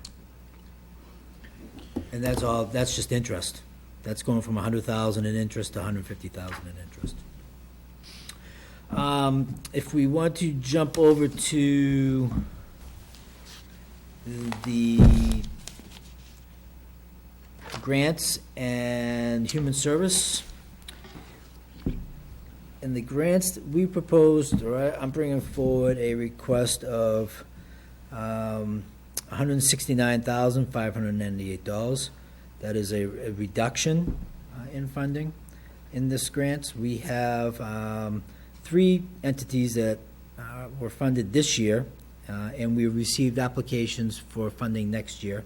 The Cumberland County Extension Association, Cumberland County Soil and Water, and Portland Public Library. So those 3, we have kind of put a placeholder in there. We have not worked through any type of dollar amounts for any of the 3, but at this point, the placeholders are just under $170,000, with Cumberland County Extension Service being $139,000 of the $169,000. Getting over to the human service agencies, this is a budget of $112,000, We have worked with the county commissioners over the last number of months, and you may have heard me talk about this before, about our partnership with Thrive 2027 under the United Way umbrella. And that would be a replacement and bringing more accountability into the distribution of a significant amount of money, and we will be allocating just around $100,000 to Thrive 2027, earmarking a certain percentage of the $100,000 into the 3 different goals that they have, and I believe we're going to be largely focused on their goal number 2 and goal number 3. There is one outlier. We do have under the Human Services, the Tedford House, or Tedford Shelter, and they have made a request again this year. They fall outside the United Way Thrive 2027 service area. They're actually under the Mid-Coast United Way service area, and that's not something that we've partnered with. So we will probably be looking to distribute some funding to Tedford House through the budget So process. in Brunswick, isn't it? That is in Brunswick, Brunswick. yes. Okay. I'm sorry. Why? Why? Yeah. I think it's only fair that we have some distribution of funds up in that region. It is an area that we don't have a lot of interaction with, per se, out of the human services area. And Tedford House has received funding from us for a couple years now. And to penalize them because we're focusing our attentions to Thrive 2027, which they can't participate in, I think it's only fair that we Yeah, treat them a little differently. okay, yeah, I understand, yeah, thank you. Jim, where is that 2027? Where's the, I where? don't see it. It's not in here because as we were developing the budget and getting the budget on paper, we were also working concurrently with the county commissioners on determining if that was the route that they would like to go. And when we were up in, I think it was Bridgeton back in September, we had our meeting. At that meeting, the county commissioners opted to shift away from individually funding applications like what you see on this paper and just setting a set amount, go to Thrive 2027, and the process that they work through their 3 goals that they've established. So all of the, I'm still not clear on this. The ones that, at the top, by vendor name, the ones that don't have a 2019 request are part of that 2027, and the ones that do have a 2019 request, like Tedford Shelter and the Family Crisis and the Day One, those are not part of it? What part of this? The only ones that are not part of or have the opportunity to apply through Thrive 2027 is the Tedford Shelter. That do not? They do not. So. Everyone else has the ability to apply and has applied in the past through the United Way Thrive 2027. So the commissioner's plan is to eliminate the county doing this picking and choosing, and let let United Way. Thrive 2027, receive the applications, score the applications on whether they're meeting the goals established for our region, and then on the back end of that, collect the data that shows the benefits that the money was used in, creating a greater accountability on how the money is spent. And So- that data goes towards the regional goals that Thrive 2027 has outlaid. So our total human services budget of 112,981, that's pretty much that's the $100,000 you're talking about that's going to 2027? Yep.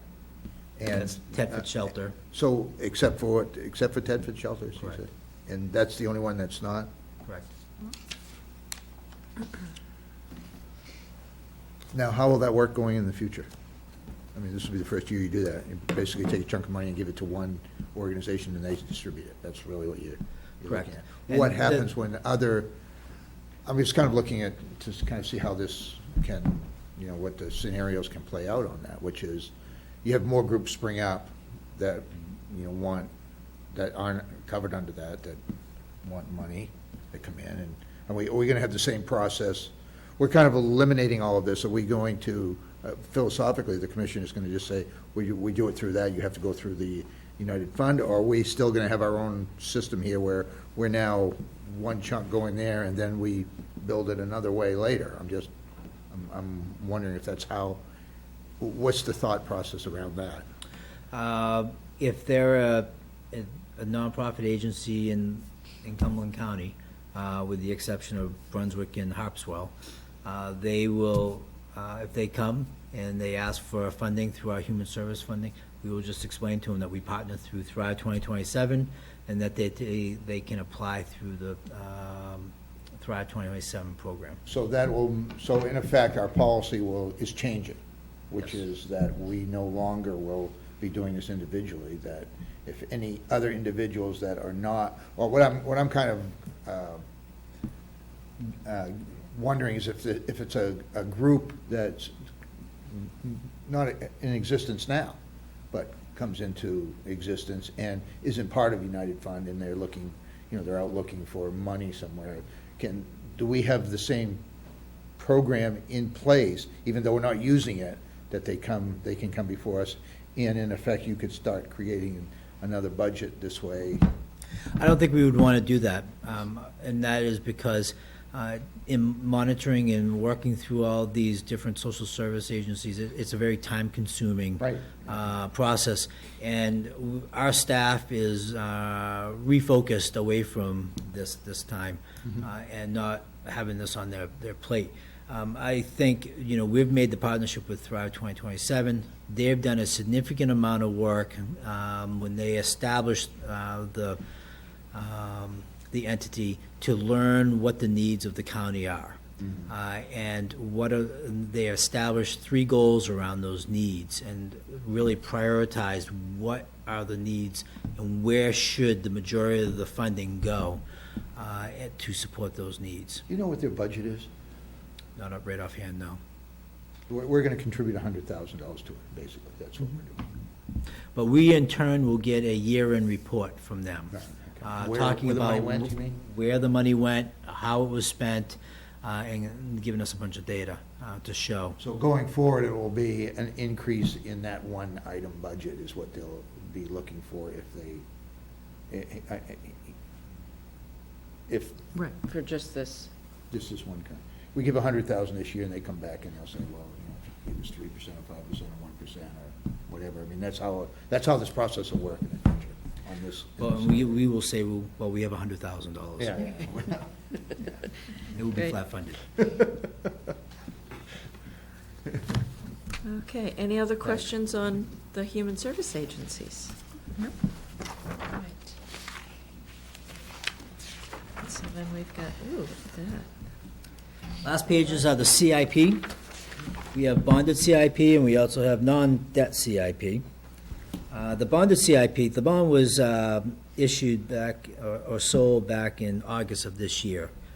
We bond, you heard this last year, because we did most of the work last year, but we bond for 2 years, so we budget, though it says 2018 and 2019, all that was wrapped up into the 2018 bond that we floated in August. We're well underway on a number of those projects. But skipping down to non-debt CIP, that is something that we put in on an annual basis. And so the proposed 2019 budget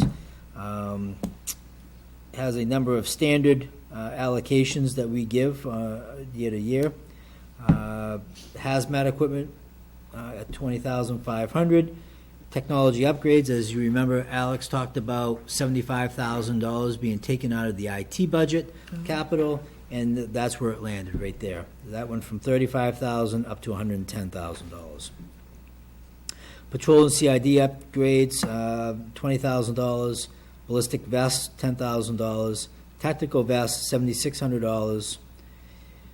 Radio replacement, a standard one at $10,000.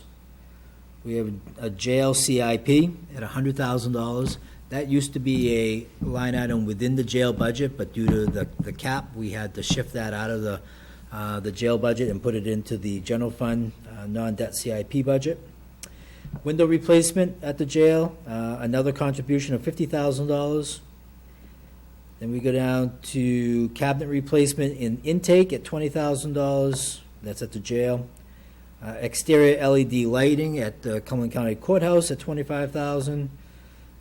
Courthouse workstation replacement, that is down in the district attorney's office. If you saw the pictures of the desks that those employees are working at, propped up by 2x4s and plywood, it's amazing that they have been working there as long as they have. Concrete blocks and an old door. Yeah. So $15,000 there. EMA and regional communication, a UPS upgrade of $8,000. That's the UPS system, that's the backup battery in case of power outage. So all those in totality are just under, or just over $396,000 added to this year's budget. One I'd like to point to, the window replacement at the jail, $50,000. Lee, do you remember, did Bruce show you the discolored winters? I can't remember, yeah. It's an odd issue that they're having down at the jail where a number of the windows are failing over time, and it's not a good look. They're just going for them one at a time, though. One of the things that, from my perspective as an elected official, is that the non-debt CIP, I really support that a lot. And, things that you need to do, and you need to do them timely. So I can support, I see as you're going across, you have 1 year in 2020, it's quite a jump there, and then a little bit more in 21, then 22 it goes down. I wouldn't think that that's realistic. I would think that it would be going up in 2022, and that, you might want to project that. That would, and even a little bit more from my perspective is okay, because these are things that need to be done, and they make a big difference long-term. Right, where you're taking care of your stuff. You're taking care of your stuff, and you're not paying interest on it. So if you can shift from the bonded stuff to the non-debt CIPs, I mean, I look at the, you look at your bonded stuff, and so much of it, so much higher, but so much of it is just going to, pay for the money. Mm-hmm. Again, we've talked about this, but I keep coming back to it. I want to emphasize it, that if we can get out of the, bonded CIPs, I know that, in my community, we would, where we would support that sort of movement. Getting more value for your dollar by staying out of debt is something that's, worthwhile, and it's good management. And if we can do it, even if it costs a little bit more for us, in the long term, I think it's better for the, the overall community, all the communities, and for the county. So, So what is your reasoning between bonding and non-bonding? Exactly what Lee said. This was something that Alex had come up with about a year and a half ago, and it was really on the at the same time, the facilities director was bringing in and presenting to the county commissioners a master plan on capital needs. And so, as I talked about, the top there of the non-debt CIP, those are the standard, you know, the ballistic vests, the IT stuff, the hazmat equipment. Those have been, you look one budget over another, those are standard dollar amounts that are in there. But Alex really put this non-debt CIP on steroids about 1.5 years ago, and took Bruce's master plan and said, okay, how are we going, what's the prioritization in this master plan? And then how are we going to fund those items? And so that's why you see kind of a staggering across there on different years, because that's Alex's work on spanning that master plan out. And instead of, I think the county would historically have dumped it all into a bond, Alex is pushing more stuff out of the bond and putting it down into the non-debt CIP. So we appreciate your comments, and it's exactly the direction we were heading in. It's good, it's good, it's great. The other thing I guess I would say is if I'm around next year, coming in through here, if you can bring up a plan where it costs the towns a little bit more money, but you're eliminating that interest. We talk about the year, changing the fiscal year. I don't know, you're Right, gonna yeah. discuss that. But if you can't, even if you can't do that, if you can come up with some creative ways to eliminate debt, you know, I think that and they're reasonable, I think reasonable members of the communities will support it. Oh, would you like to jump into that right now? Sure, absolutely. Yeah. I got some handouts here. Why don't you? Oh, you got more of them? I Okay. didn't think you'd bring copies, so I made copies. Oh, boy, okay. So what I'll put in front of you is a what-if scenario, and this is just sort of a quick and dirty version of this. And in this what-if scenario, for starters, I'm just taking, say, the 2019 budget and just copying it out 6 years in advance. So saying everything goes for 6 straight years, just like 2019 in terms of the actual cash flow. Of course, it'll change over time, but this is just to give us something to work off of.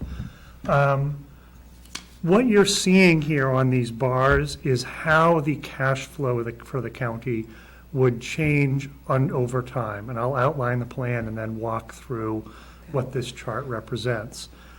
The plan that we would offer up would be to first do a 6-month budget for one of the years. So say, for example, from January to June 30th of 2020, we do a 6-month budget. Then simultaneously, we also do a 12-month budget from July to June. And really, we do those 2 budgets more or less at the same time. Then when it comes to assess the property taxes, which would occur in September of 2020, just like normally, we'd offer up to the communities 2 things. We'd say, hey, you're going to pay for what is now going to be called FY 20/21 out of this tax commitment, just like you always would. But we've got this other matter of that little 6-month budget that we just did, which nothing's been contributed to. And here's what we'll offer up to you folks. How about you folks pay us back for that 6-month budget that we just did over a 5-year period? So over 5 years, you folks can pay us 1/5 of that 6-month budget. Or you could pay it all at once, that would be great. But this chart is assuming everyone takes the 5-year plan. And so everyone's going to be paying a little extra over a 5-year period to make up for that gap. So based off of that set of criteria, and again, I'm assuming everyone takes the slowest possible option, here's what it would look like. So if you look at this chart and you notice that the original line, there's a blue line called original. If you look at that, that line is actually hidden through most of year 1 because the cash flow there is no different than the next year. So we continue along, we hit a low water mark of right around $14 million at the start of July, gradually start to pull out until we get to December. So that's what year 0, you could call it, would be, not even year 1. Year 2, or year 1, looks just the same, except that when that first September payment rolls around, which again is when we start giving them that option to pay 1/5, you'll notice it starts to tick a little higher, right? We start to do a little better. But it doesn't help that first summer, unfortunately, because it's too late for that first summer. But then the next year, year 2, which is that sort of grayish bar, you'll notice it has an impact. We go from our low water mark right around 14,000. 14 million, I don't know why I'm still doing that, to just a little more than 10 million. And then you'll notice every year after that, we start pulling out a little further every year to when you get to that final year 6 line, we never go negative.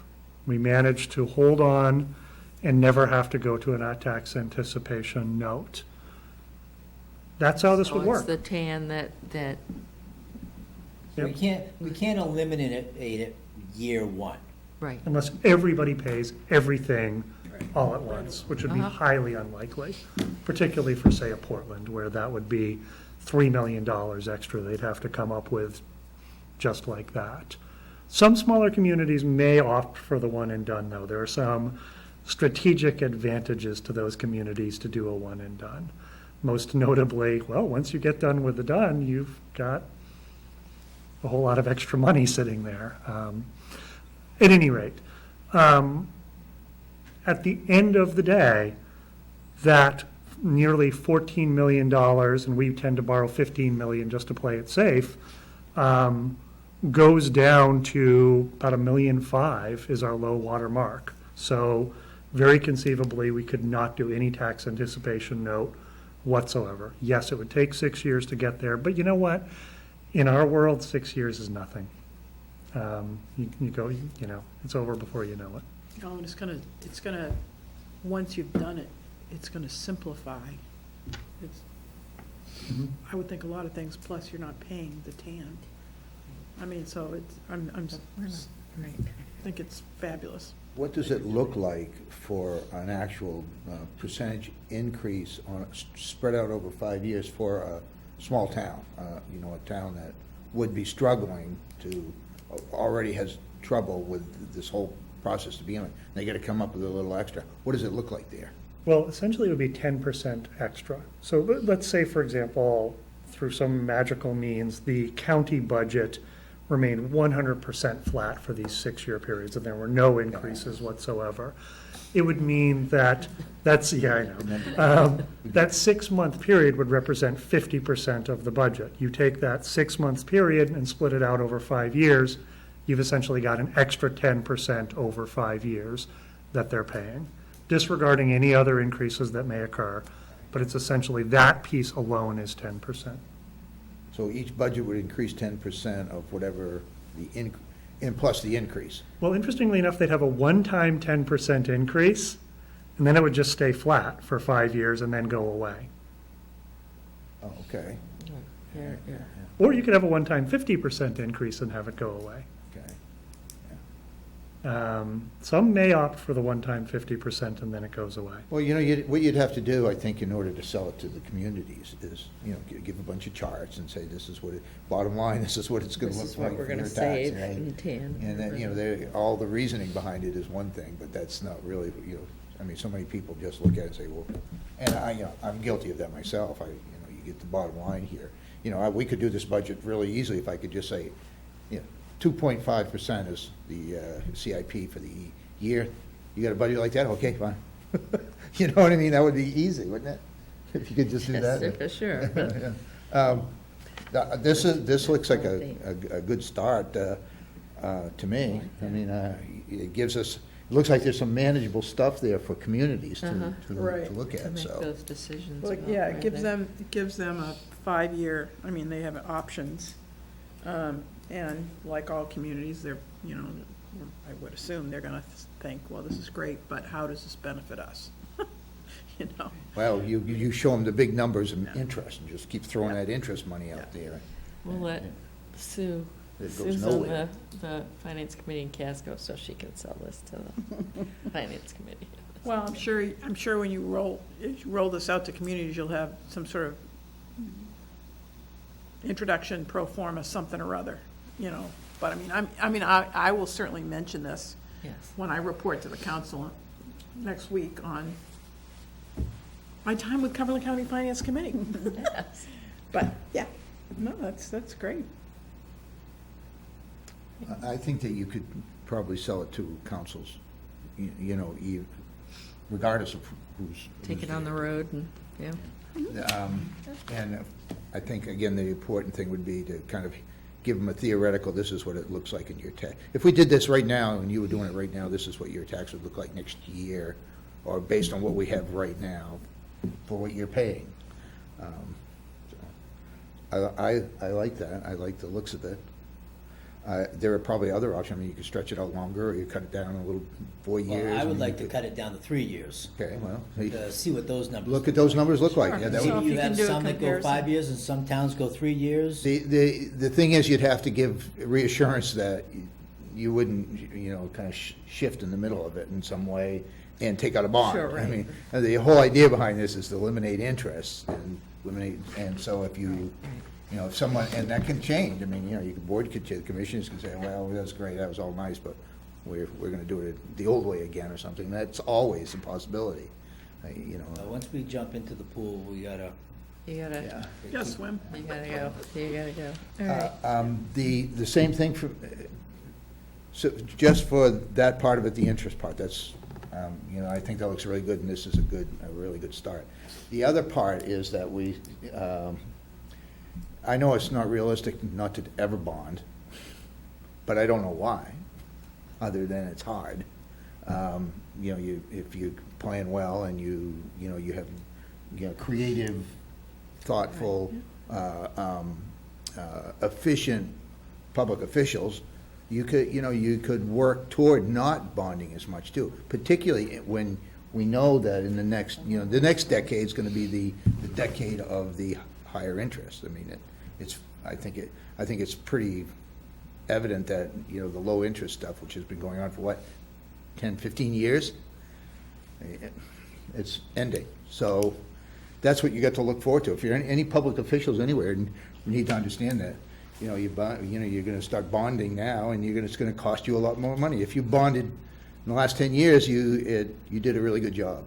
But you go forward now, and you're just, you're costing people a lot of money that you could have So, avoided. and they've said that that's kind of the goal, Yeah. is to have a good To long-term do that. plan and work that way, so, sure. Yeah. That's great. So, All right, so,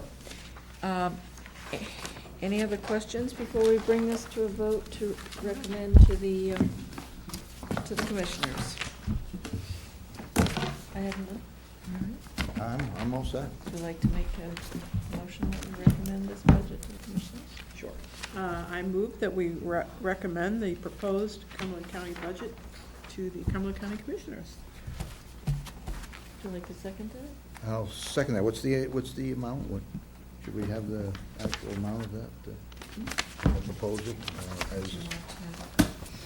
Can't remember. I mean, Well, I don't as know. presented, though, Yeah. I mean, as presented works.